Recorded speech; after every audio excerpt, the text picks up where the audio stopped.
Boom! What's up, y'all? Welcome to the DJ Kenny Parker Show. We do this every Tuesday night, 8 p.m. Eastern Standard Time. What's good, y'all? I hope everybody's good out there on a Tuesday. I hope you guys are having a great summer so far. I see a bunch of people in the comments section already. Gregory Nettis, what up? Haitian Space Program. Spook Round 4Q, you are not first today. What's going on?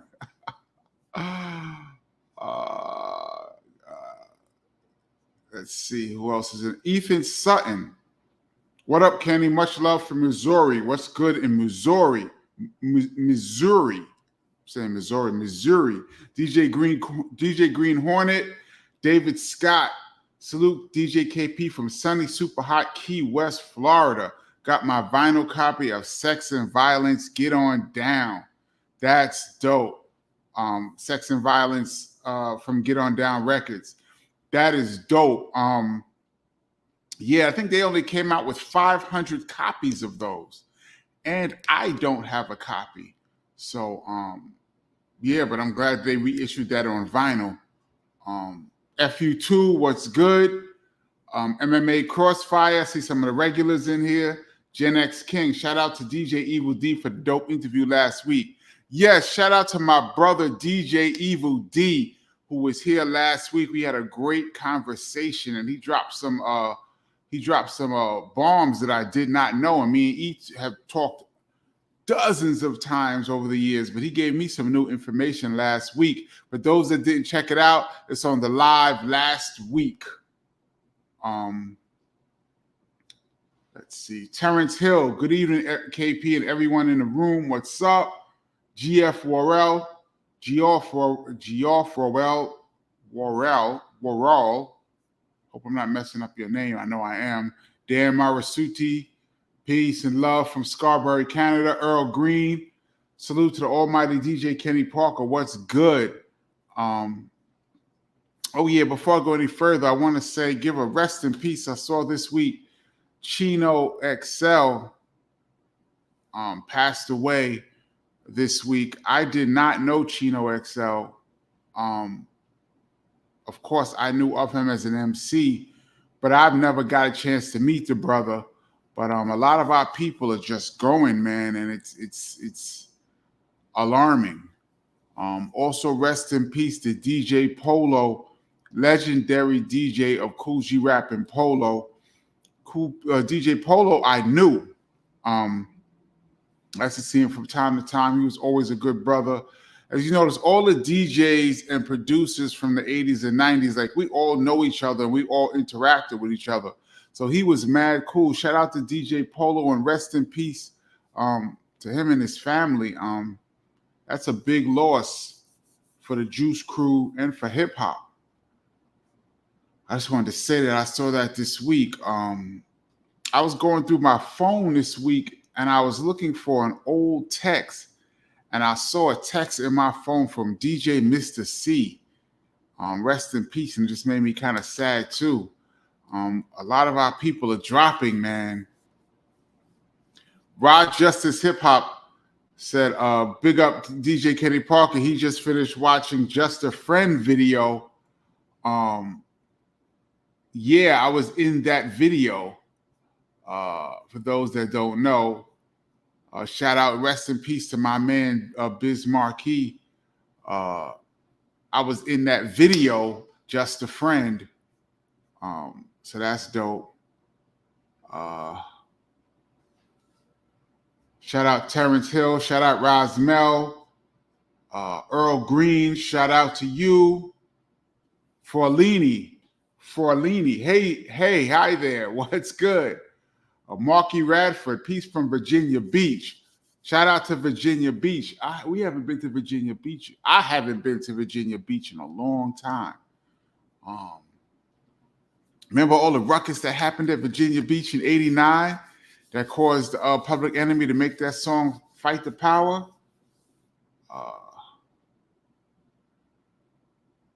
El Tico Loco. What up? What's good? Chris Burks, what up? Nicholas Gilmore, what up? I see a lot of the regulars. I see some people I don't recognize. Bill Shapiro, Kenny, what's the deal? You know Kenny Dope, perhaps? I do believe that I have met Kenny Dope on a couple of occasions in the past. I do believe. Actually, I do believe I met Kenny Dope in a record store. Shopping for records, I bumped into Kenny Dope, if I recall. What an incredible house producer and hip hop producer, but he's mostly known for the house music. Incredible producer. How dope would it be to have him on the show? Damon Clark was good. Super Rab was good from Trenton. Here I go again. I'm gonna mess up your name again. Danell. The Don Freeman. Yo, KP, what's good? RIP, both DJ Polo and Chino XL. Yeah, that's tough to hear. Nicholas Gilmore, Evil D is a funny dude. Yes, he is, man. Me and Evil D had some hilarious conversations. For those of you guys that's going to be in New York City, I will be in Brooklyn down by, well, it used to be Albee Square Mall, downtown Brooklyn. I don't know what they're calling it now. I'm doing a 45 party with my sister, DJ Misbehavior. Shout out to Vinyl Nights. We will be out there Thursday, 5 p.m. That's going to be dope. I always love to play the 45s. Patrick Y, any Bronx rep in Valley Park in the house.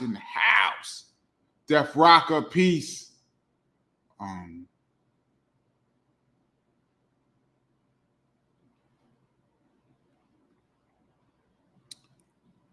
DJ J Nice says, peace, KP. Can you speak on the Sonya Massey situation? I'm just seeing basically bits and pieces that I saw in the news. I did not see the actual footage of what happened, but apparently she picked up. They're saying she had a pot of water in her hand, and she said, "Jesus will rebuke you." I'm not sure of all of the details, but it's just another in a long line of police shooting unarmed Black people. I mean, every few months we go through this over and over and over again. I'm waiting for more information to come out on that, though. That was terrible. Anthony August, peace. Ed Olivier, peace.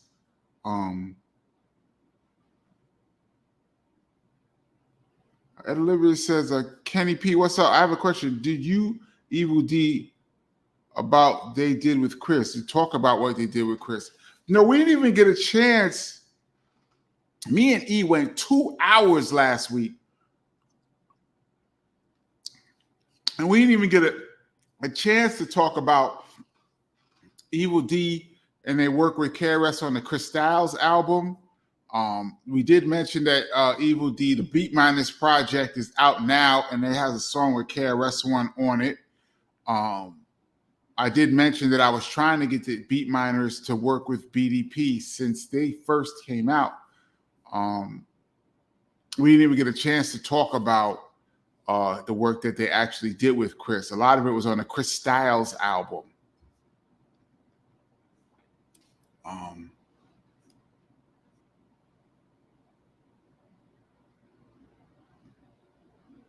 Darren Marazuti said, DJ Polo, he killed it on the Symphony. I think you mean Cool G Rap.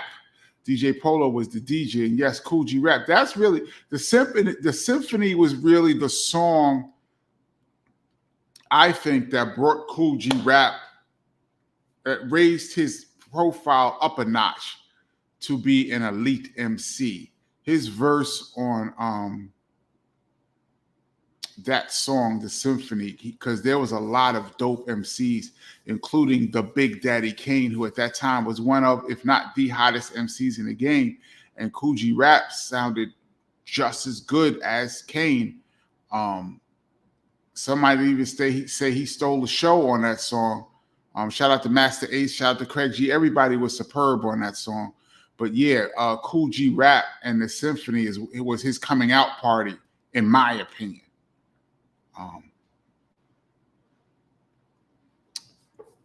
Born Allah says, peace from B More. Shout out to B More. Where did you get the snare for Heather B's Taken Mine? I think you mean the song. And honestly, I don't remember. I would have to go back and listen to it again and see if it jogs my memory. I don't remember where I got that snare from. I do know I did. Every song I did on that album was from the SP1200. I'd have to go back and listen to it. Not sure, but thank you if you liked it. I appreciate that. Let me scroll down. Napoleon Maddox, what up, brother? He says, rest in peace to all the greats we've been losing. Yeah, it seems like that's another thing that's been coming every few weeks. We're finding out that somebody is passing away, and dudes are relatively young, in their mid to late 50s. You're not supposed to be out in this day and age, in this society with this technology. You're not supposed to be out in your mid 50s, man. But life is so precious, man. Every day that you're alive is a beautiful blessing, man. There's no saying when you're supposed to be out, but based on the life expectancy, mid 50s is gone too soon, man.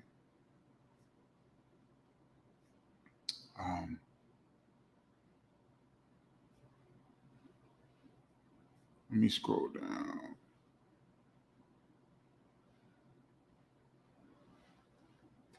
Greg Vanessa, did you get the beautiful black woman in the Just a Friend video? No, I did not.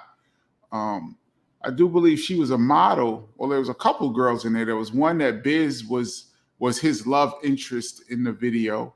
I never met her, but the other girl who was walking past, one of them was a model. I actually got to meet her. She was pretty cool. She used to work at Electro Records for a while. Very cool girl. If it's the same girl that I think you're thinking about. Terrence Hill said, finished your book. Amazing. Thank you so much, Terrence Hill, for buying the book. I will plug it right now. My brother's name is Kenny. It's the real origin story of BDP. It's chock full of information, backstories, my experience in the game, us growing up. The link is in the description below. Thank you so much for reading the story, man. I really appreciate it. I'm glad you liked it. Rod Justice said, Brothers Gonna Work It Out was the PE song. Yeah, it was Brothers Gonna Work It Out. I thought Fight the Power was also inspired by that incident, but it was Brothers Gonna Work It Out was the video that they were talking about it. So you are correct, Rod Justice. Thank you so much for correcting me on that. It was Brothers Gonna Work It Out video. They did a whole video about the Virginia Beach incidents in 1989. But I do believe also Fight the Power was inspired by that.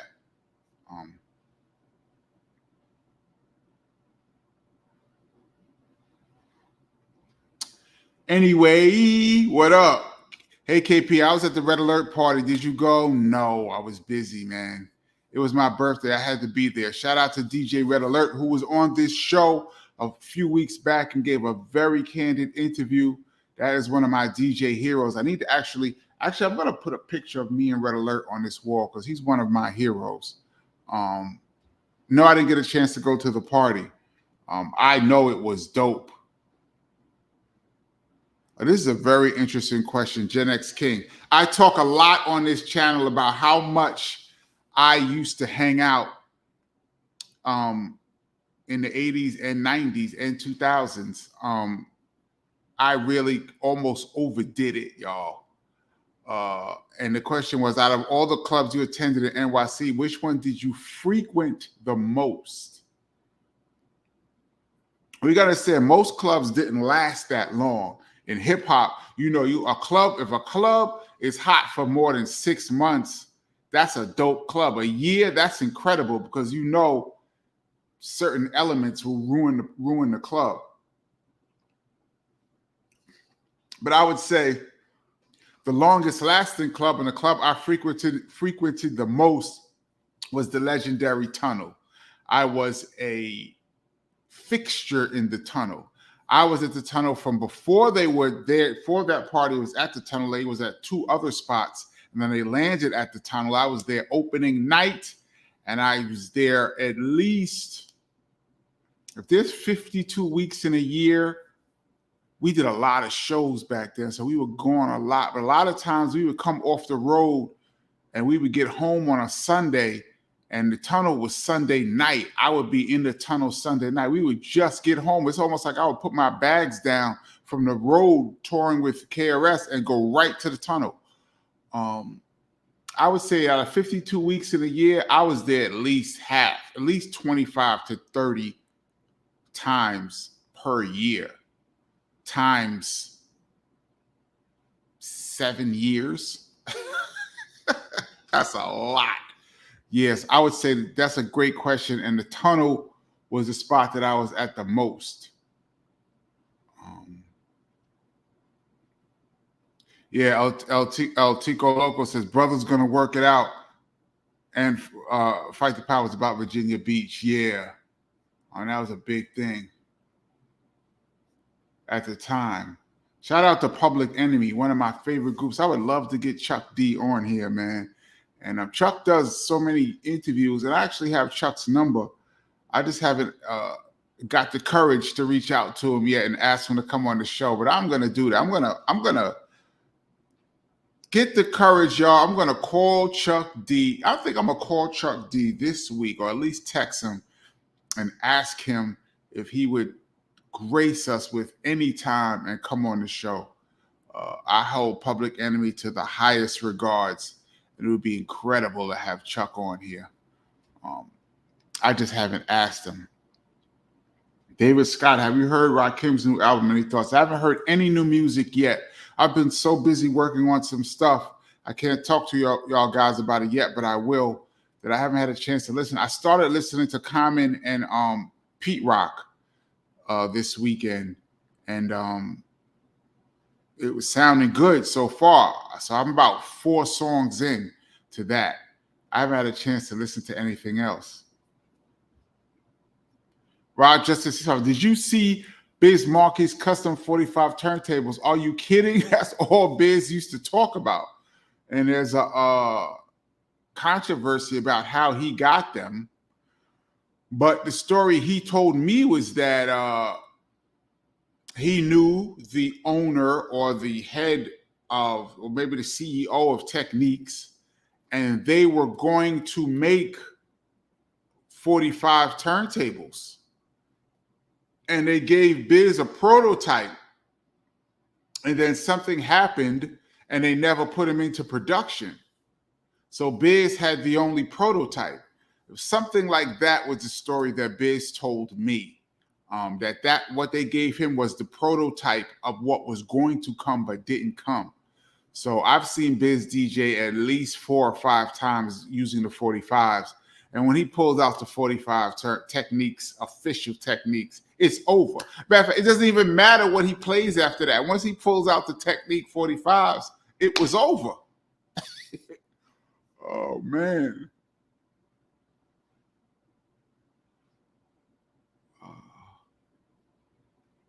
I'm going to see your bro Thursday in Newark. And I will be in Brooklyn DJing, and that sucks because I was supposed to go to that. Yeah, he will be in Newark, New Jersey, but I'll be in Brooklyn. And I won't be able to get out to that. Benny Doyle says, I always thought Howard Beach and Brothers Gonna Work It Out. No, it wasn't Howard Beach. It was Virginia Beach. They used to have, like, I forgot what it was that everybody used to go down to Virginia Beach. It wasn't like Freaknik, but it was some kind of event. Labor Day. I think it was like a Labor Day event or something like that where everybody used to go down to Virginia Beach. And this one year, I don't know if it got too rowdy out there or whatever, but they sent out the National Guard. And that National Guard were very overzealous, forceful, and racist towards the people that were out there at Virginia Beach. And it became a whole scene, man. Just another in many scenes. Corey Flood, what up? DJ Rich Smooth, what up? JT says, anyone told folks to hit the thumbs up yet? If you haven't, please hit the thumbs up. I really appreciate it. That helps the algorithm. This is the DJ Kenny Parker Show. We do this every Tuesday night, 8 p.m. Eastern Standard Time. I thank you guys for coming. Like I say all the time, you guys are the backbone of this channel. The reason why I do this. And shout out to the people that's going to be on the rewind later on.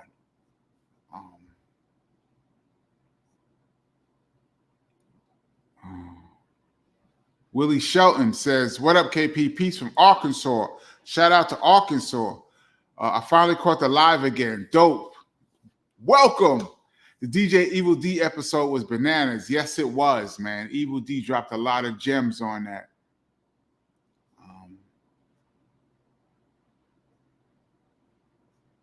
Melissa Kirby, what up? Rod Justice Hip Hop got that Beat Miners new album. That's dope. The Beat Miners dropped their album last month. Pick that up. Dwight W, KP, Chi-Town repping.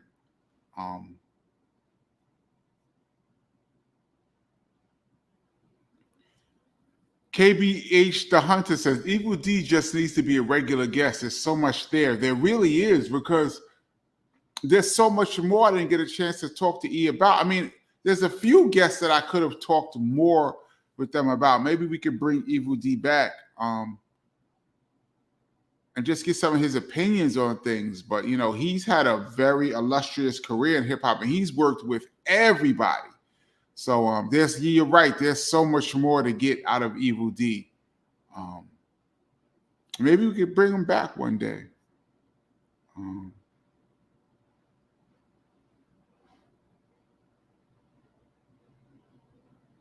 This is interesting. Big Bang. Kenny, your thoughts on Kamala and the Boule trying to pressure us to vote for her?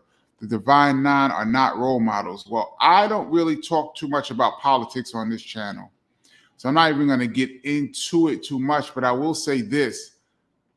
Vote for somebody. Whoever you think is the person whose policies you believe in, vote for somebody. This is not the election to be sitting on the sidelines. Whoever you believe in, vote for somebody. Emma Brown, what's up? Corey Flood, Symphony, who had the best verse, G-Rap or Kane? I don't know. See, I don't know about these words like best. I don't know what that means, because, you know, when people say best and whack and dope when it comes to music, I don't like those terms, because music is so subjective that there's really no such thing as best, because what's best to me could be whack to somebody else. I would say over the years that I've heard a lot of people say that G-Rap may have edged the other MCs on there and was the best verse. Everybody on that record was dope, man. Even I think Master Ace. Who kicked it off? Master Ace or Craig G? I think it was Master Ace. I'm bugging. I can't remember who kicked it off first, but everybody on that record was dope. I would argue G-Rap, but once again, that's just an opinion. Gen X, hey Kenny, who is your favorite club DJ? Kid Capri. It's not even close. Kid Capri. MMA Crossfire. Cool G-Rap stole the show on the Symphony. He kind of, yeah, I would say that, yeah, because Craig G and Master Ace were literally unknowns. And Cool G-Rap was known, but he wasn't that big yet. I would say he was known in New York City, but he had like a couple of records out. He wasn't that big. That was the record that really made you be like, yo, this guy G-Rap is for real. Big Daddy Kane was a superstar already. So yeah, you would say he stole the show. I would go with that. because you weren't ready for G-Rap.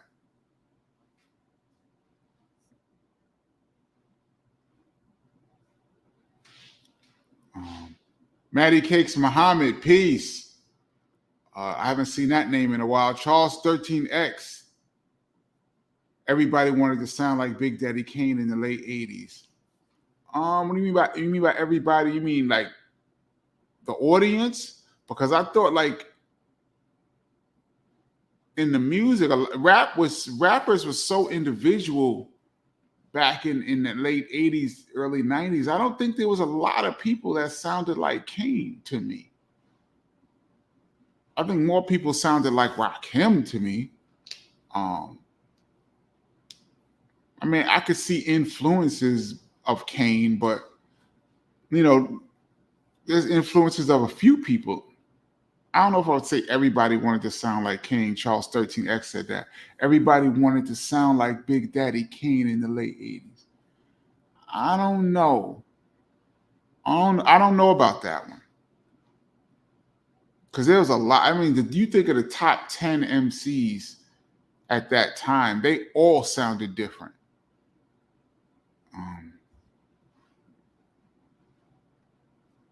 Hey, Kenny, I was hoping you would ask Evil D, Delbert Prince. What up? I was hoping you would ask Evil D about the One Nation album with Tupac and Black Moon. Yeah, I do believe it was with the whole boot camp clique was supposed to be down with Tupac on that situation. I don't know if Evil D was a part of it. That would have been a good question to ask E. There's so many, for all the guests that I had, there's still questions that I could have asked everybody. Poison was Kool G Rap's coming out cut.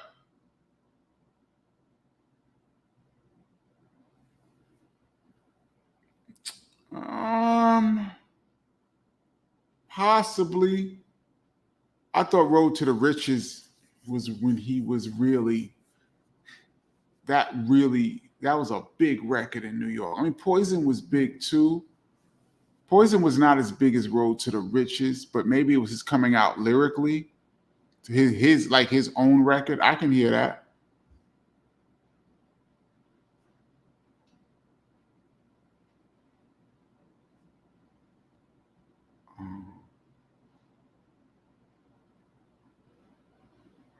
Oh shoot. Corey Flood says, Kenny, did you see Young MC on Drink Champs? No, I did not. He talked about 35-year revision. Shout out to Young MC. We went on a tour. One of my first tours with BDP back in 1990 when I first became the DJ of BDP. One of our first tours was Boogie Down Productions and Young MC, which was an odd pairing for him because our crowd, we were the headliners, and our crowd wasn't necessarily his crowd. Not necessarily, it was not his crowd. So I thought it was like an odd pairing. And some of the shows were kind of weird when he came out. I do remember that because first of all, he's a very cool guy and a super dope brother. Always down to earth. And I felt like it was a mismatch having him open up for Boogie Down Productions. It was just weird. But we did like 8 or 10 shows with him. That would best. Kool G Rap Road to the Riches was his coming out. Yeah, I would. That would be my opinion. That was his coming out solo song. I would say the Symphony was his coming out party as an MC, but I would say Road to the Riches was the song that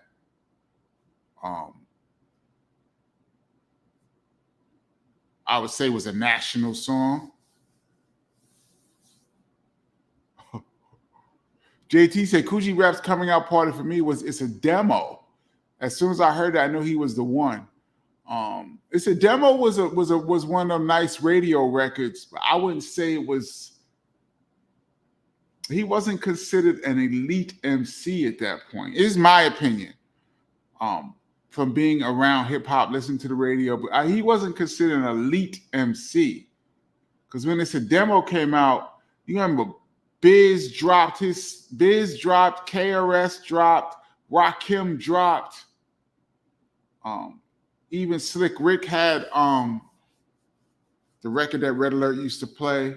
The Ruler's back. Those records was PE had Public Enemy #1. Like those records was murdering at the time. I remember It's a Demo was a cool record, but I don't remember it murdering in like Latin Quarters. There's certain songs that used to come on. Latin Quarters in New York City was the club. Union Square Latin Quarters, and DJ Red Alert was the DJ. And I remember certain songs would come on and just murder the place.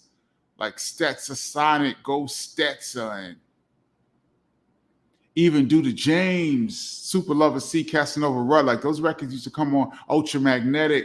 Those records used to come on and murder. It's a Demo was dope, but I wouldn't say it was his. He wasn't like considered elite. That's why I think the Symphony was so dope, because it was like, yo, this guy Kool G Rap sound dope next to Kane. It was like, yo, this guy Kool G Rap. It was almost surprising. This is my opinion. It was almost surprising when he did that. But I liked It's a Demo. It's a Demo was dope. I mean, it's just a matter of opinion, you know. Linson Franklin. I haven't seen this name. What it do, Kenny P from Tallahassee. Big up Tallahassee. We got a new person in the check-in. Thanks for checking out the DJ Kenny Parker show. The Stain, New York. Haven't seen that name. Peace.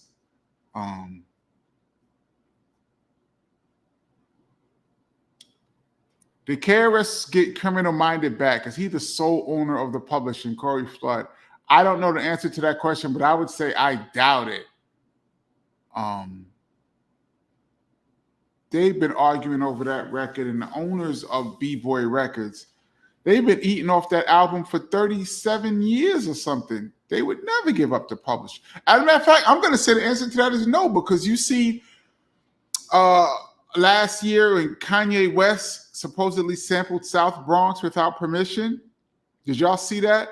And he's getting sued now for sampling South Bronx without permission, not by KRS-One, not by the Scott LaRock estate, but by B-Boy Records, those people that own that publishing. So I would say absolutely not. KRS-One did not get Criminal Minded back.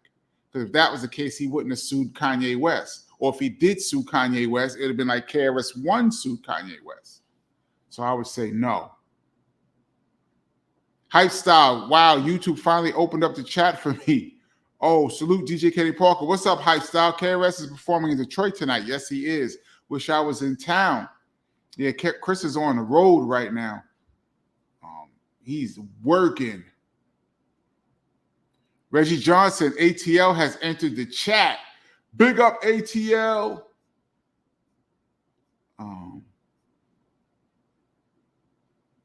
Miss B says, peace. Shout out, Miss B. Haven't seen that name. Welcome. Peace, everyone. Chino XL. Yes, rest in peace. We spoke about that earlier. Rest in peace to Chino XL. He was a West Coast legend.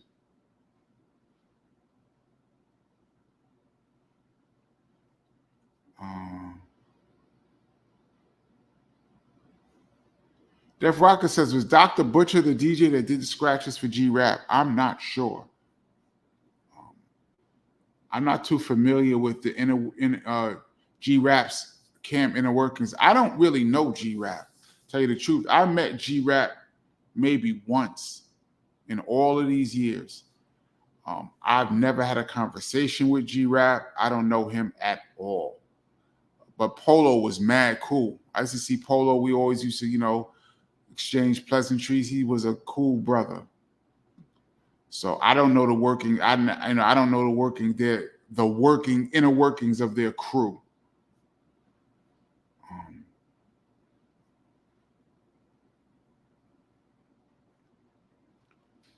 Do the Right Thing was Fight the Power. Yeah, it was for that movie. I'm going to say, yeah, it was for that movie. All right, okay, let's go. Brothers gonna work it out was Virginia Beach, and then we're gonna say because I heard Fight the Power was also part of that. Maybe if we could get Chuck D on here, we could ask him.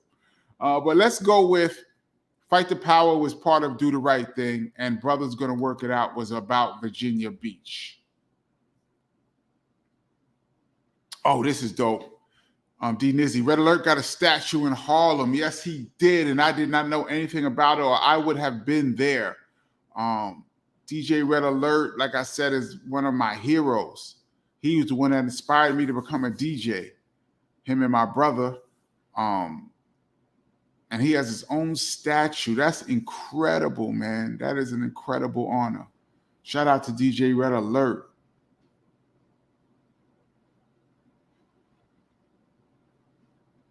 Terrence Hill said the Red Alert interview was the best so far, with the interview with DJ Evil D coming in second. I did not know Evil D was so funny. Yes, he is hilarious. Y'all don't even know the half. And shout out to his brother, Mr. Walt. He's funny too. We've always have incredible conversations, man. Incredible conversations. Dave McClockey, Kenny, can you give that date and time again for the Thursday 45 party? Be careful. I think they're still snatching sheepskin jackets and chains out of Albee Square Mall. Word, for those that know Brooklyn back in the day, Biz made a whole record about Albee Square Mall on his first album. And it used to be a mall where you can buy clothes, but all the thugs used to be hanging outside, man. And if you weren't connected with them, they would wait for you to buy your sneakers or your sheepskins or your leather goose bombers, and they would just rush you and take your stuff, man. I went in Albee Square Mall one time back in the day, in the 80s, and I just walked around and was just checking out the vibe. I was like, let me get up out of here. I'm not buying nothing, because you can see the vibe already. I mean, if you're from Brooklyn or you're from the area, when you're from certain areas, you have a sixth sense when you know something isn't right. When dudes are lurking and stalking, you can almost tell. And this goes for anybody who grew up in any hood. When you grew up in the hood, you got a sixth sense when you know, nah, this ain't right here. And when I went to Albee Square Mall, I already had heard about it, but when I went there, I felt the vibe. I do believe that's where Kane met Biz at Albee Square Mall, and they became friends, and then Biz put Kane on. I do believe they met at Albee Square Mall, if the story I remember is correct. But yeah, I will be there Thursday at 5 o'clock with DJ Misbehavior rocking the 45s outside.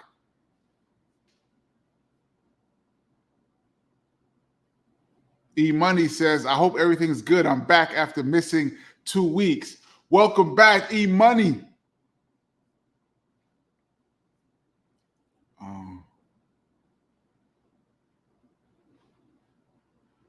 Let me see.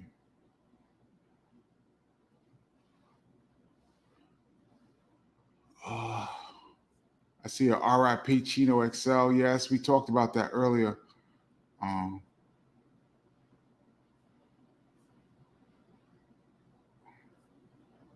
Ilroy says, when is the last time you did a show with your brother? I would say last time I was on the wheels, I would say 2018, maybe. We did Barclay Center. It was the MTV 30th anniversary, and they had like 30 groups on there. And KRS-One was the headliner, was the closer. I DJ'd some of that. It was DJ, I forgot his name, the guy who put on the whole thing, who was from MTV. Damn, I have a mind block right now. He was the DJ as well, but I DJ'd a little bit. I think that's the last show I did with Chris that I was on the wheels. I've been to a bunch of shows, but I wasn't on the wheels. That was the last time I actually threw on the record for him. I would say, I think that show was in 2018.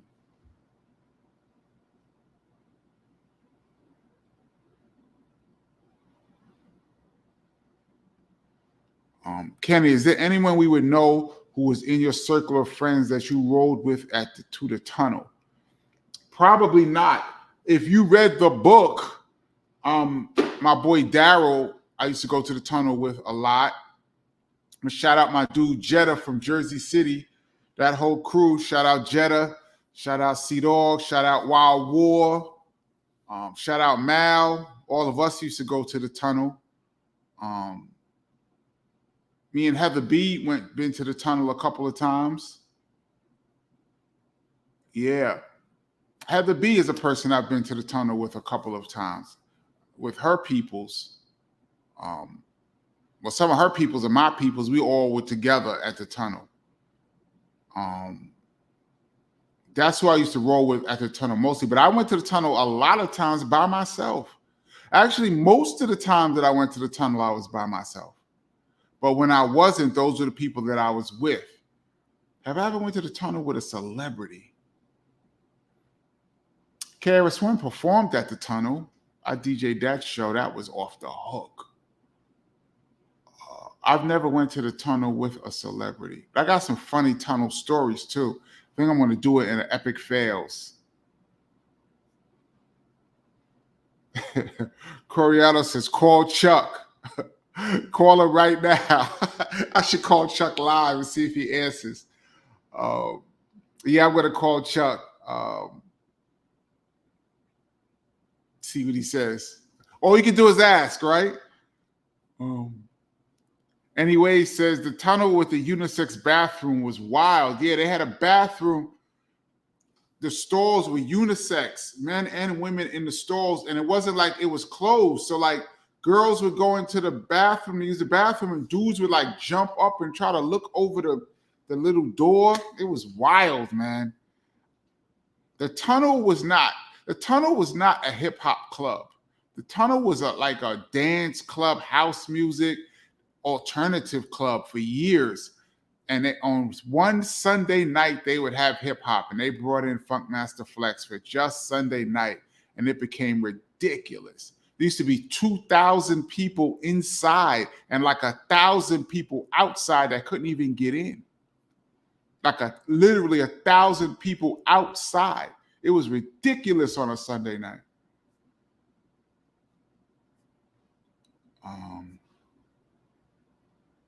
Let me scroll down a little bit. I say that every week. People be laughing at me, but sometimes there's so many comments, and I be behind on the comments. So I'm just going to randomly scroll down and pick one. This is funny. Brand Yukabian. Biz used to talk about the Mardi Gras without the bells. Was that real? And that's one of the urban legends. Actually, Biz played me Mardi Gras without the bells.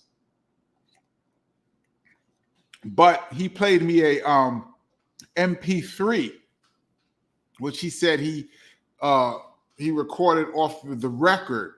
So I heard Mardi Gras without the bells, but that could have been just some studio trickery. I saw an interview with Bob James, and they asked him, is there a version of Mardi Gras without the bells? And Bob James, the producer and composer of the record, said there is no version of Mardi Gras without the bells. But Biz swore, Biz swore to me from his mouth, from his lips to my ears, that he had that record and nobody believed him. And Bob James said this record doesn't exist. But just because Bob James said the record doesn't exist doesn't mean it doesn't exist, because your record gets issued all around the world and there could be different versions. Sometimes there's a different studio version, different mix that they use for different versions around the world. So there could be an Australian copy of Mardi Gras without the bells. It's possible, but I think I'm going to roll with Bob James on this one, especially since Biz never showed me the record. He just said he had it. So since I didn't see the record with my own two eyes and Bob James said no, I'm going to go with no. That's a great question, though.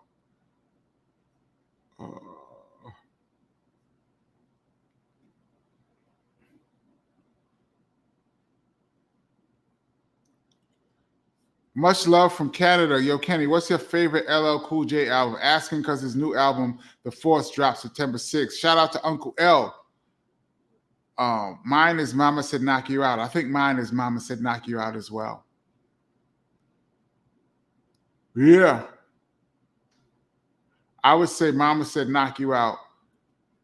The album with Doing It, Mr. Smith, that has some joints on it too. But Mama Said Knock You Out, I would say that was banging. That's my pick.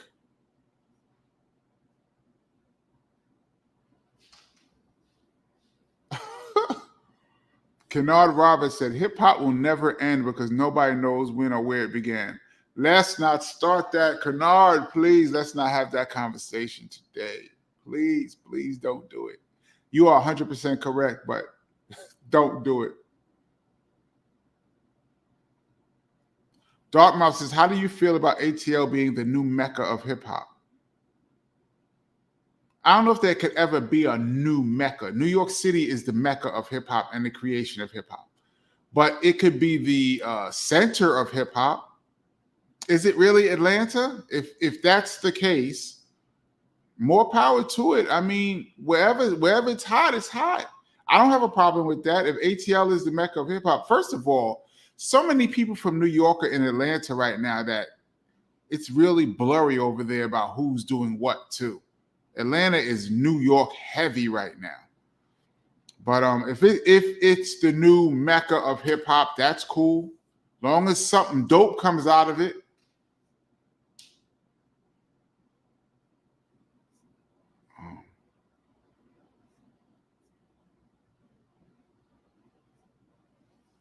I see some stuff here about voting. Vote for somebody, y'all. Whoever you like, vote. Don't sit this one out.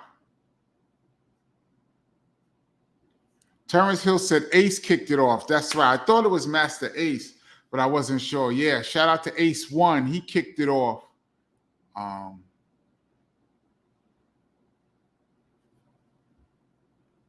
Charles 13X, I ain't voting nobody. Both Kamala and Trump are compromised.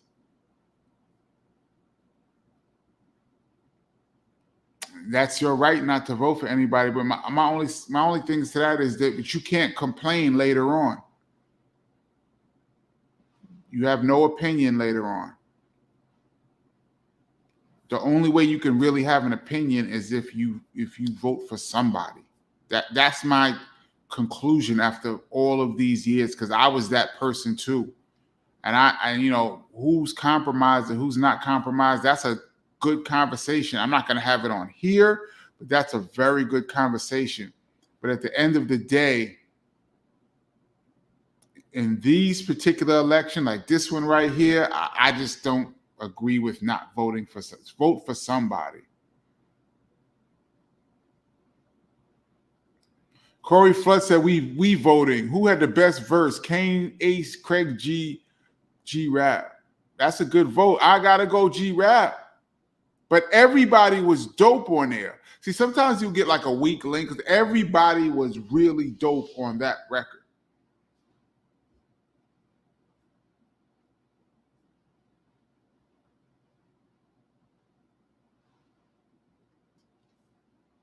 DJ Platform. Hey, Kenny, any memories of LL Cool J dropping his Bad album from 1987, either the single Bad or the album?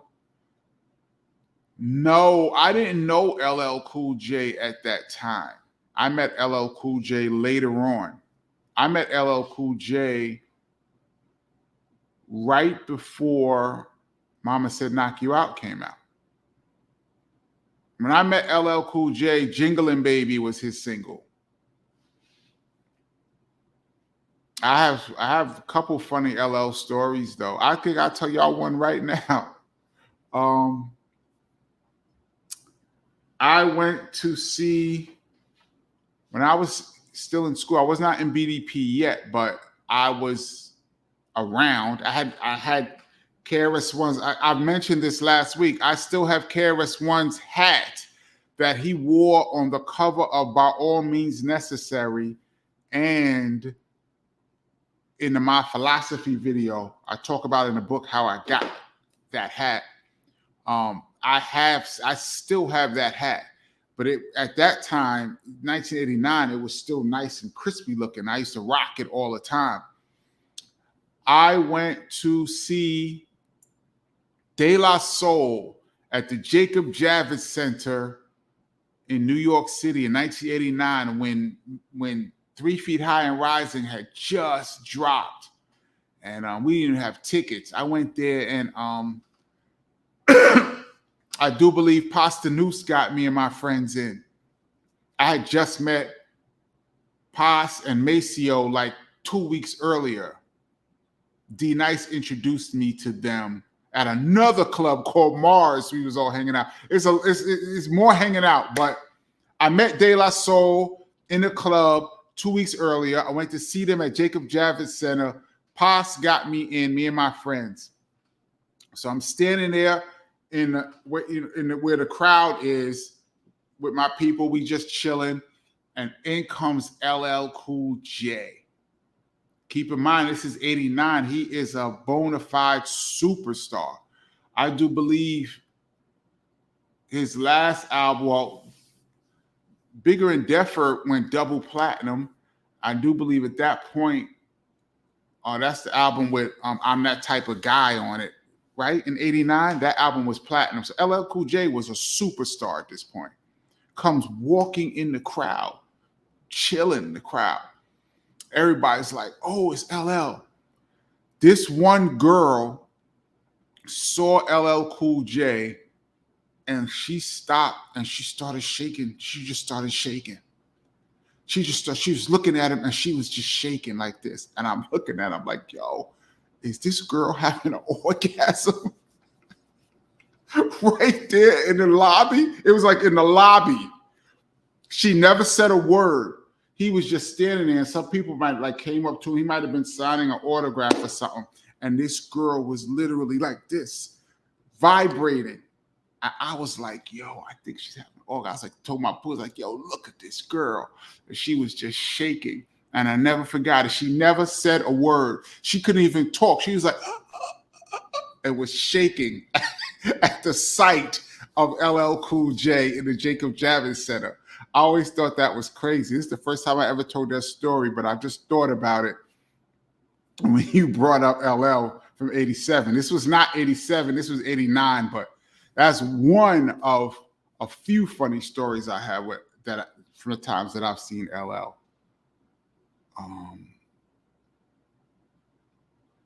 Hope you guys like that story. Crusher Blackwell, Kenny, what's ICU and Scotty Morris doing these days? ICU I saw last summer. He seems to be doing well. He was same old ICU. And Scotty Morris, for those that don't know, is manager Mo. He was BDP's, I do believe, first manager. I also saw him last summer or I saw him 2 summers ago at a D Nice concert.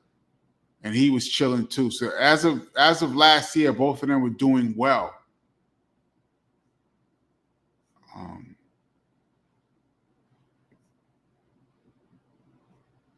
Corey Flood is voting for G-Rap.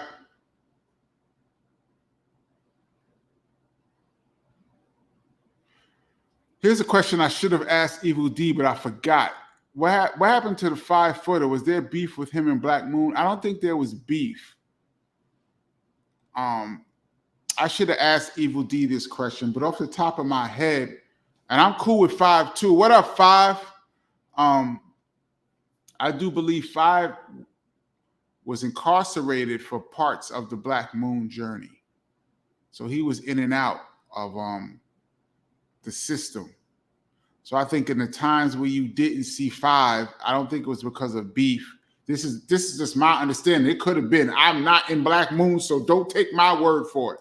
But from what I heard, he was in and out of the system. So that might have been why he was in and out of Black Moon. But only E and Buckshot can really answer that question properly. Nicholas Gilmore says, I'm going Kane.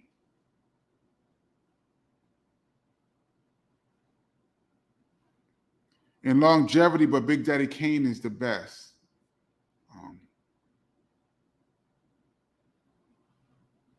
Coogee Rap was known. Dropping Science was huge. Symphony was before Dropping Science.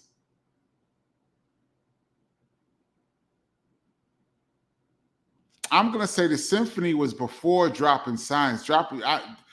I'm pretty sure Symphony was like 88. Dropping Science was like 89, if I recall. In my mind, the Symphony is before Dropping Science. Craig G had a couple of 12 inches out on Pop Art, Rap Salutes. Yeah, I mean, he had a couple records out, but he didn't have a hit. He was not known like that. The Symphony was his and Master Ace's coming out party too.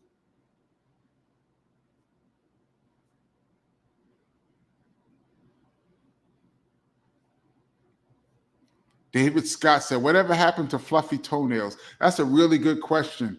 Fluffy Toenails used to be a regular on this channel a few months back, and then Fluffy Toenails disappeared. Fluffy Toenails, what's up? Where you at?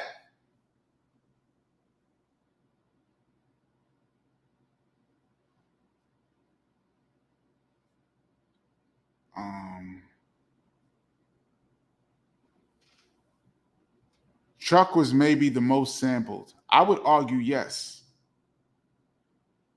I would argue that Chuck D is the most sampled voice. Yeah, I would go Chuck. I would agree with that.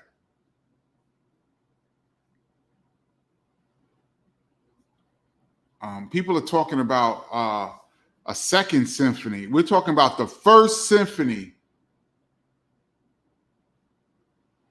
Kenny, have you ever pretended to be your brother to scoop up some groupie females? No, I have never.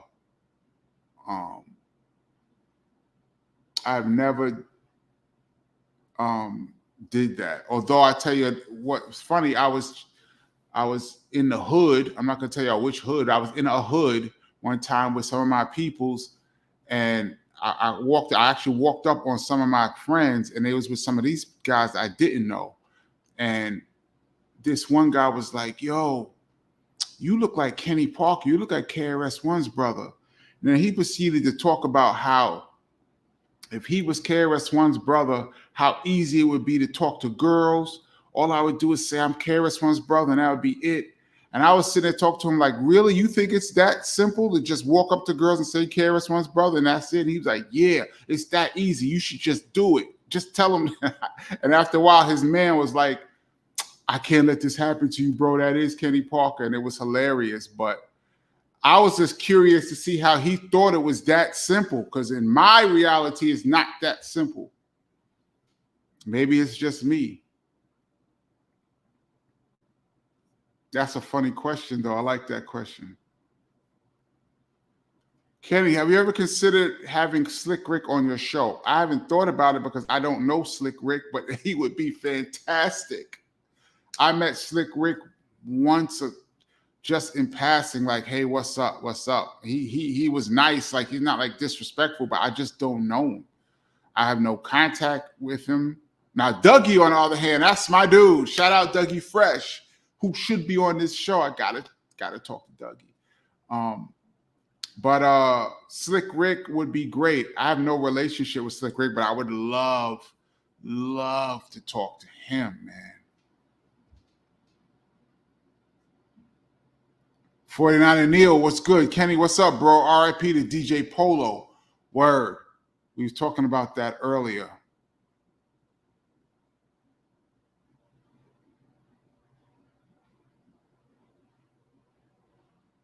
Oh, this is crazy right here. Brick City 101. What's up, Kenny? So you still don't remember when Chino XL and I driving you to Jersey City from the Bobito and Stretch show back in 92? What? First of all, I did live in Jersey City in 1992, and I did go to the Stretch and Bobito show in 1992. I don't remember how I got home. And Chino XL was with you when we drove home? Word? I don't remember this at all. I don't remember meeting Chino XL at all. If I did, if that's true, I am Sorry, I apologize to Chino Excel. Rest in peace. I do not remember any of that. Word? Please elaborate.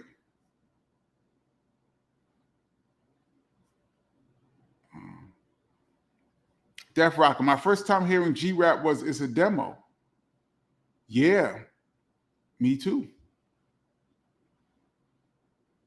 Rikers Island. Rikers Island, I think It's a Demo was before Rikers Island, DJ Casper. But Rikers Island was banging. I think Marley Marl used to play. Marley Marl's show was mostly Marley Marl's production at one point. He had a lot of bangers, but he used to play Rikers Island. Rikers Island was dope. G-Rap had a few records that was playing in New York, but I would consider them underground, like Rikers Island, Rhyme Time.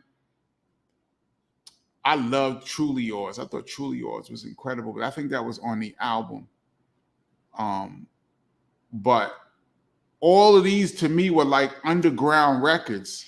They were all underground until the Symphony came and then Road to the Riches.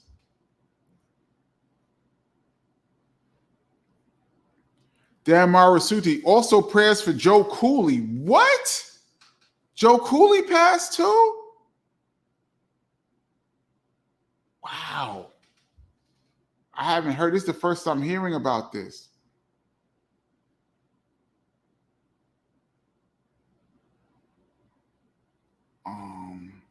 Wow. Anthony August says Rikers Island was first. Are you sure about that before It's a Demo? Well, I used to hear It's a Demo first.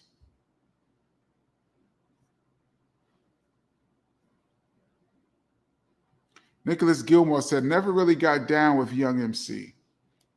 I mean, I could respect that. He wrote two gigantic million-selling records back to back. He wrote his hit, If You Want It, You Got Bust a Move, which sold 1 million copies in like 1990. That's unheard of, 1989. And he also wrote Wild Thing for Tone Loc, which sold 4 million copies. There was a time when that was the biggest selling record of all time in America. Wild Thing at one point was the biggest selling record ever. And he wrote, I do believe, Wild Thing, and he wrote Bust a Move. That is not an easy thing to do. Shout out Young MC, man.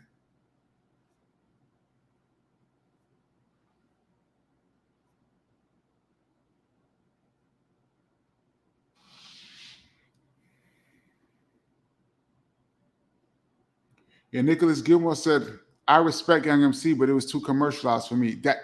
He was very commercialized for me too, but I respect him.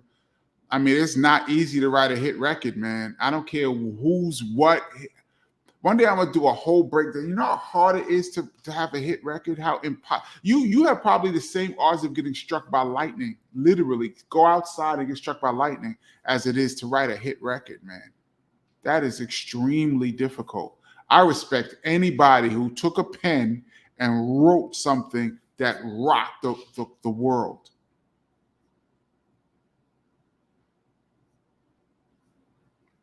Terrence Hill, you're making me feel like a kid talking about the 80s. Yeah, me too. I mean, this is what we do on this channel.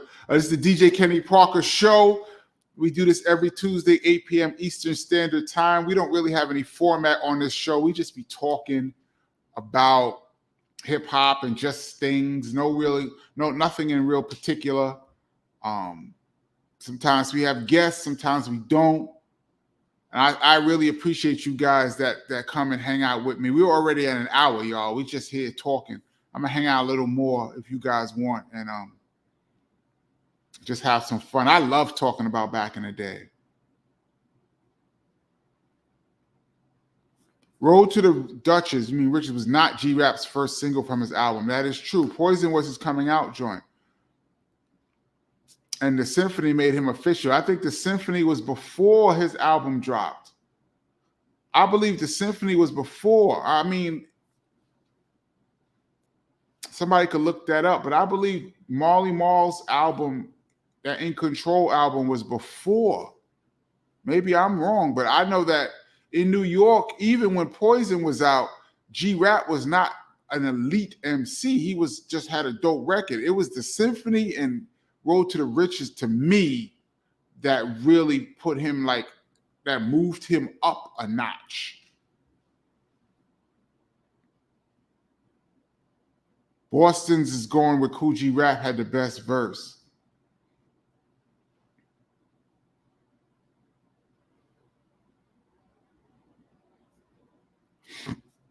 Kenny, I'm late to this show, so apologies if this has been asked already, but were you involved with that record with Sly and Robbie, Silent Assassin, I think it was called? No, I was not, although I was in the studio for a couple of those sessions. Shout out to my man, the late, great Willie D of BDP. He rhymed on a couple of those songs, and what's funny is that as I heard the story, Chris was in the studio with Sly and Robbie working on something, and they needed an MC. And I think a couple of people, with whoever was in the studio, either they rapped or nobody could rap, and Willie D had a couple of rhymes, and he went in the studio and he said his rhyme, and Sly and Robbie loved Willie D's rhymes, and they kept him on the song. And I do believe they even made Willie D's record a single and a video. And Island, I believe that Island wanted to sign Willie D. This is Willie D of BDP, not of the Ghetto Boys. Island Records wanted to sign Will to a solo deal based on his work on the Sly and Robbie album. But for whatever reason, it didn't come through. But there was a time when I believe there was an interest from Island Records to sign Willie D from the Sly and Robbie album. But I had nothing to do with that project. But I used to drop by the studio. This is before I was in BDP when they were recording this. But I used to just drop by the studio to check out my brother, and whoever he was working with just happened to be in there. So it was Sly and Robbie. Benny Doyle. Kenny's interviews are always great, but I love this interactive format where he's reading comments live. Thank you, Benny. I appreciate that. I'm going to try to mix it up, have some guests some weeks, and we just kick it some weeks. See how it goes. I mean, like I said, we have no format. We just doing whatever we do.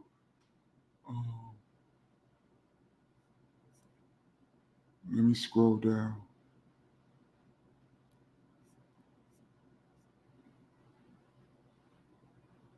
I'm way behind on the comments. I'm going to scroll all the way down.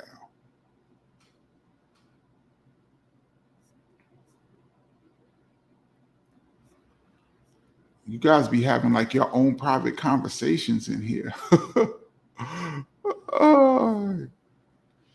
Yo, KP, when Chris was on Jive, did he ever consider doing a song with R. Kelly? I'm not sure about that.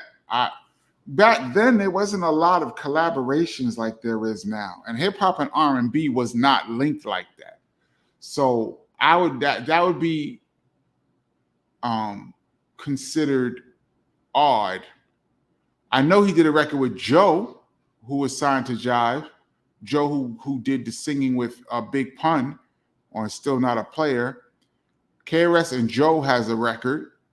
I don't know if it ever came out, but it was recorded for one of these KRS albums. I think Maximum Strength, that never came out. He has a record with Joe. I think we did one show with R. Kelly at the Beacon in New York. It was a Jive showcase. So everybody that was on Jive performed. Us, Tribe, R. Kelly, Fushnikins.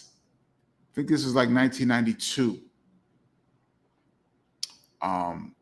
But I don't know the answer to that question, but I don't recall ever hearing that.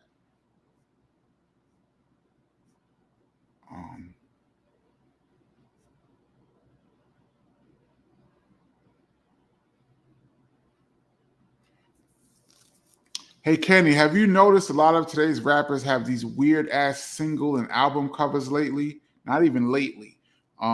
It's like some demon shit and Suspect Awkward. Why is that? That's not hip hop. there's been some very questionable imagery, not just nowadays, but I'm going back like 10 in the past 10 years at least, that to me, if you are not trying to make demon references, then what exactly is it that you're trying to do? Like from some of the images that I've seen, if it's not satanic, then what exactly are you trying to accomplish? If it's not that, because it clearly, to a person like me, even did y'all see the opening of the Olympics? Some of what was going on in the opening of the Olympics looked wild to me. I'm like, what does this have to do with sports? Some of these award shows, I'm seeing some of this imagery that you're talking about all over the place. And I don't understand. Some people try to be artistic and I guess take things to a different level. I don't understand where it's coming from, because to me, the imagery is not hip hop. It's not urban. It's not even suburban to me. Like, I don't know. Like, if you listen to some of the songs' lyrics, I'm like, how did you get here with the artwork based on the lyrics? I see if the song was talking about something, and then the artwork reflected the song, which a lot of artwork was like that over the years. It's just some weird imagery that has nothing to do with the songs or hip hop. You are 100% correct with that. I don't know the answer, but I notice it as well, and I'm not down with it.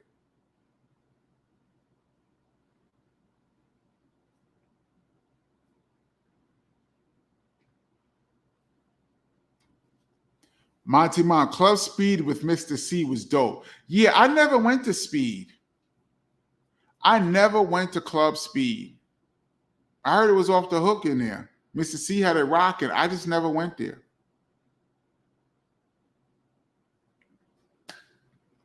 Lethal 5 Flow. Kenny, sounds like you were a regular at a lot of dangerous clubs. Yes, I was. Any close calls, or what's the worst you've seen? Man, one of the worst I've seen is in the book. I've had a close call. I'm going to do an epic fails on that, so I don't want to tell you it because it's a whole story that I'm about to do. I think I'm going to do that next. My next epic fails is going to be that. Of course, I've seen a lot of, the robberies and people getting jumped, and especially in like Union Square and Latin Quarters back in like 86, 87, it was off the hook.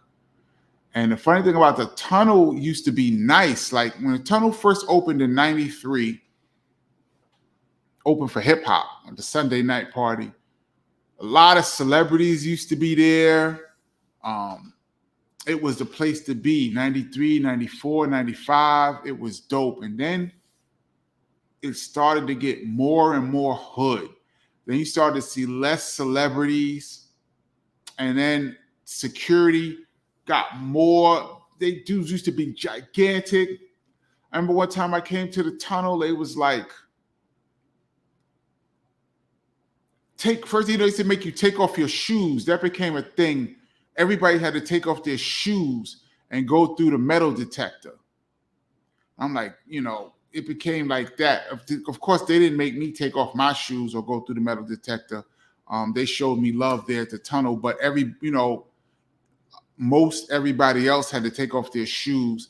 And I remember security used to be talking to people like, take off your shoes.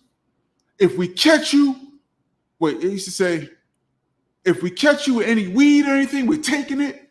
If we catch you with any razors, we're taking the razors and we fucking you up and throwing you outside. That's how they're talking to people as you coming into place.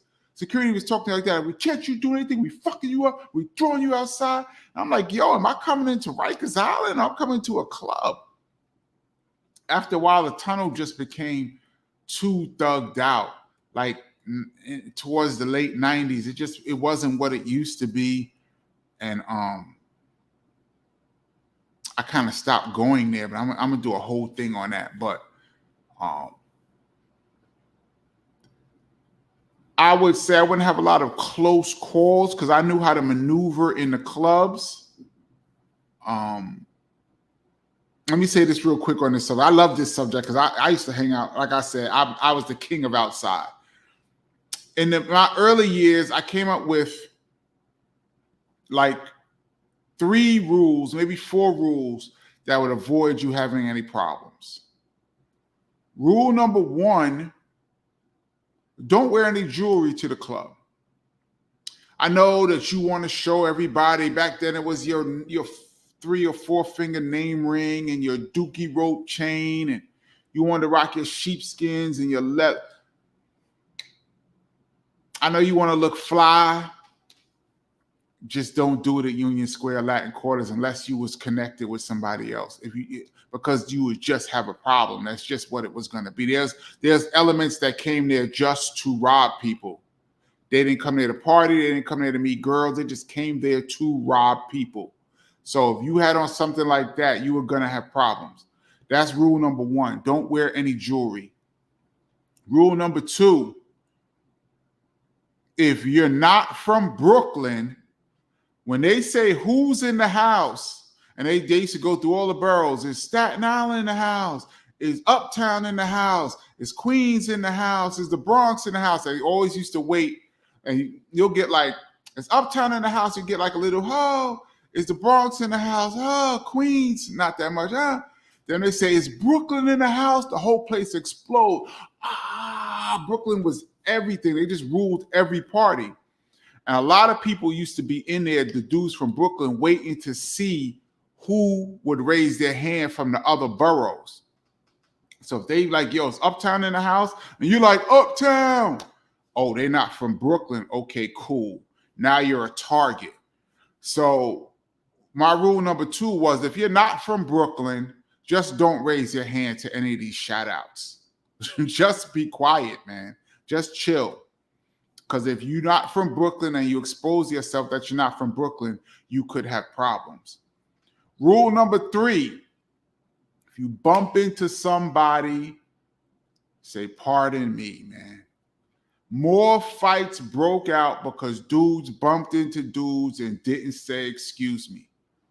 Dudes bump into dudes and just look at them like, what? That's a brawl. Just, yo, pardon me. Excuse me, bro. That's it. And keep it moving. Because, in a club, it's real tight. You're going to bump into people. Just say, pardon me. Rule number 4, be careful what girls you're talking to.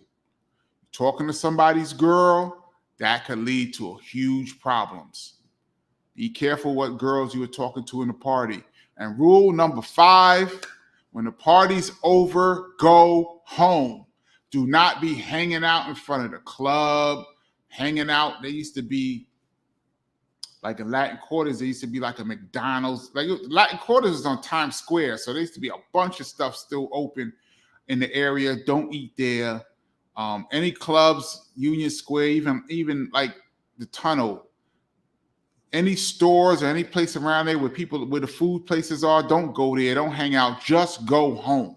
Because if you hung out around there, you was going to have problems. I used to follow those 5 rules, so I didn't really have too many problems. Plus, obviously, I knew people in the party because of my BDP affiliation. And like in Union Square and Latin Quarters, BDP used to come in there ridiculously deep. We used to, not we, well, I'm going to say we, but it was really KRS and Scott and them, but I'm going to say we used to have the whole Bronx up in there. So, Brooklyn was deep, but the Bronx was deep too. So, if I'm with BDP, because Scott used to be in there, Scott and Eric B used to be in the club just sitting there with all their jewelry on. And nobody was going to mess with Eric B and nobody was going to mess with Scott because they was connected with the people in there that were doing causing all the problems. But I was good because I was with them. So that also eliminated a lot of problems for me. But I can go into a whole club. I can go into a whole club hour on here. But Thanks for that question, because I love that. I love those kind of questions. We had an hour 19, y'all. I hope I didn't go too far with my club do's and don'ts. I'm gonna scroll down all the way to the bottom.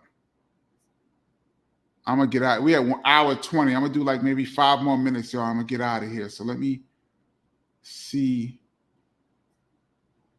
I just missed a comment. Somebody commented, "Is that Jimmy Spicer on my wall?" Yes, that is. That was a few months before he passed. I was blessed. I went to a party. My man Zulu Jeff hooked up. A benefit for Jimmy Spicer, aka Super Rhymes, and I was blessed to get that picture. And Super Rhymes record, when it first came out, blew me and my brother's head completely off. And that record was very inspirational, and especially in my brother's career, but me as a hip hop fan.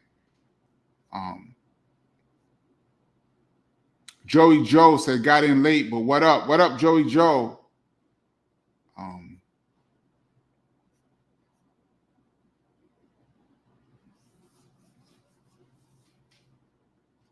Canard Robinson, Kenny, do you think you have time to start displaying music equipment that was used during the hip hop era? What do you mean by the hip hop era? I mean, I don't know. Do you mean the late 80s, early 90s? I mean, mostly it was Technique 1200s turntables and an SP 1200 drum machine. And then the MPC came out and a few people switched to that. But the SP 1200 was the king. Just about all the records we love was made on that machine. I mean, and the MPC as the 90s progressed, but those early years of sampling, SP 1200 was everything. Whatever happened to the group home? That's a great question. Love the group home. Shout out to Malachi. Shout out to my man Little Dap. I once got Little Dap in the tunnel. I was coming up to the tunnel, and Little Dap and his people was coming to the door, and this is when their first single dropped, "Born in the Ghetto." What's the name of their first single? Not Living Proof. Oh my God. The single before Living Proof, whatever.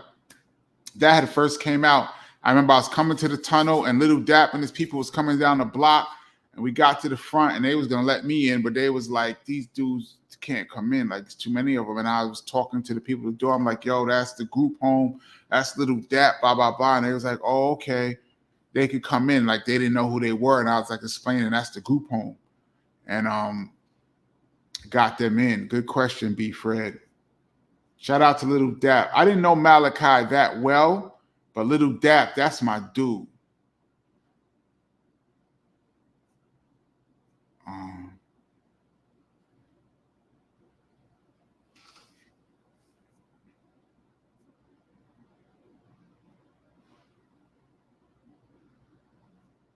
Corey Fless says, G-Rap has so many quotables on the Symphony, he won. Kane on the Symphony just had the line about the quarter in your ass, and everybody thought it was dope. It was dope. Nah, Kane was dope on there. I'm going to say G-Rap won, but Kane was dope, though. Earl Green is voting for G-Rap. Oh, shit. Rod Justice says, I think... Oh, damn, y'all. Rod Justice says, I think Slick Rick is the most sampled voice. Over Chuck. Well, Lottie Dottie, that song by itself, man. You might have a point, Rod Justice.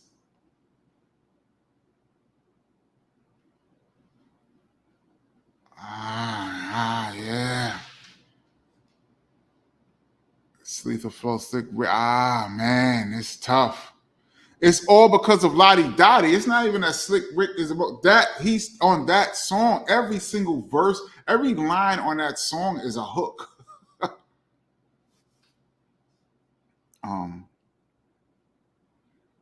I think Rakim is sampled more. I don't know. Plus, you really need like a good acapella to really get the sample. Like you need a good acapella.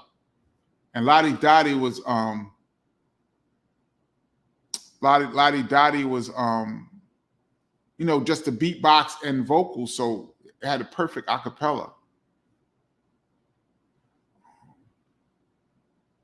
Jalil, DJ Kenny Parker, salute, fam, salute. Yeah, JT said, I don't know, Slick Rick was sampled, scratched a lot. Yeah, man. Chuck was a lot, though. I might have to we might have to revisit that. We might have to revisit that conversation next week.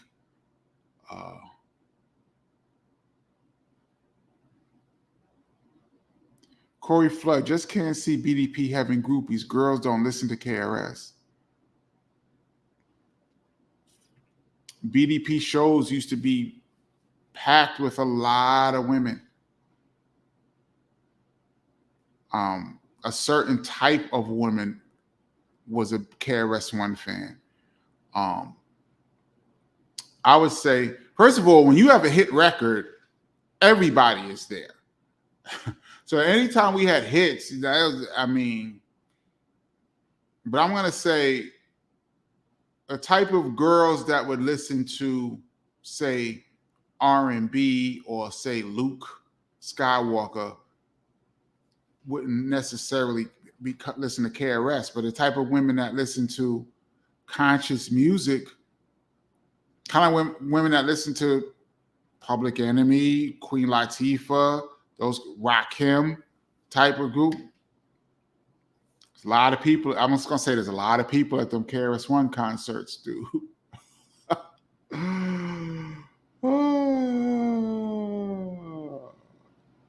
Lethal Flow says, Slick Rick, and it's not even close. Hit It Alone is sampled 1 billion times. You are correct.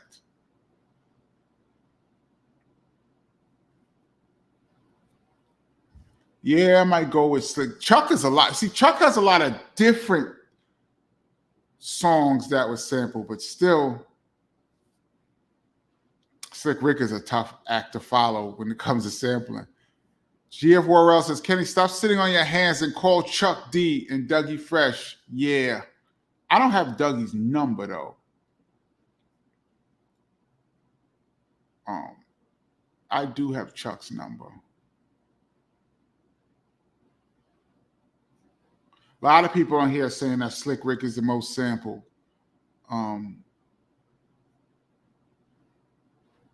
Yeah, I'd have to agree with that.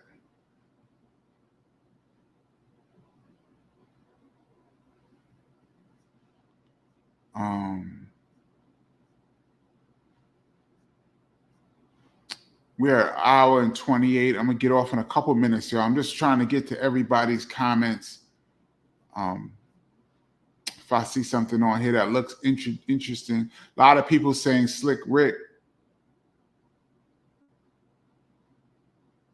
Let me scroll down a little more.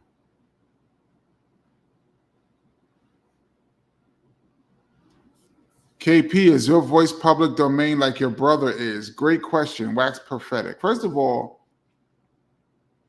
I don't believe my brother's voice is public domain. He says he doesn't care if anyone samples him and it's public domain, but there's also publishing companies and other publishers involved. Now, this is my opinion.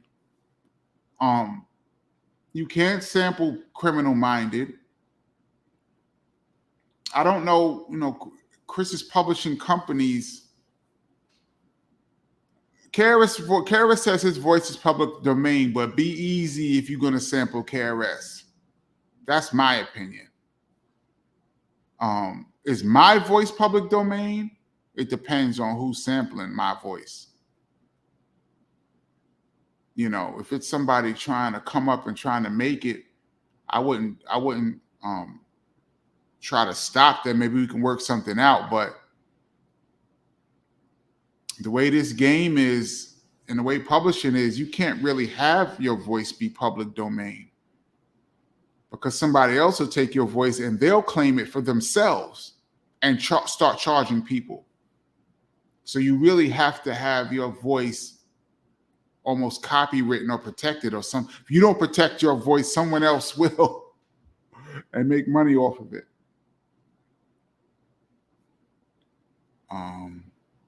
All right, y'all, I'm going to get off. Like I always say, I read all of the comments later on. Once I get off, I'm going to read all of the comments. So I'll read most of this later on, but we're at an hour and a half. Thank you so much, guys, for checking out the DJ Kenny Parker Show. We do this each and every Tuesday, 8 p.m. Eastern Standard Time. And God willing, we will be back next week. I see some of you guys talking about the Olympics and the satanic mess. Yeah, I've seen there's a lot of stuff that I see that I'm questioning, man.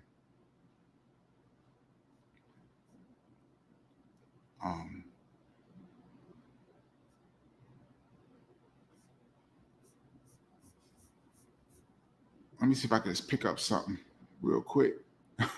I always say I'm getting off, but then I don't jump off. There's so many comments here, and I really want to get to everybody, but Wax Prophetic, what's good?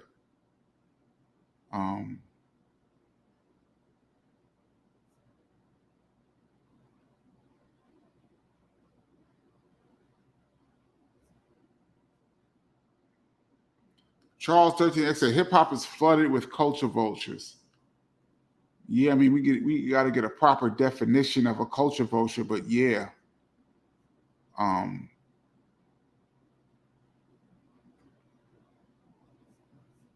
Some people are vultures, they don't even know they're culture vultures.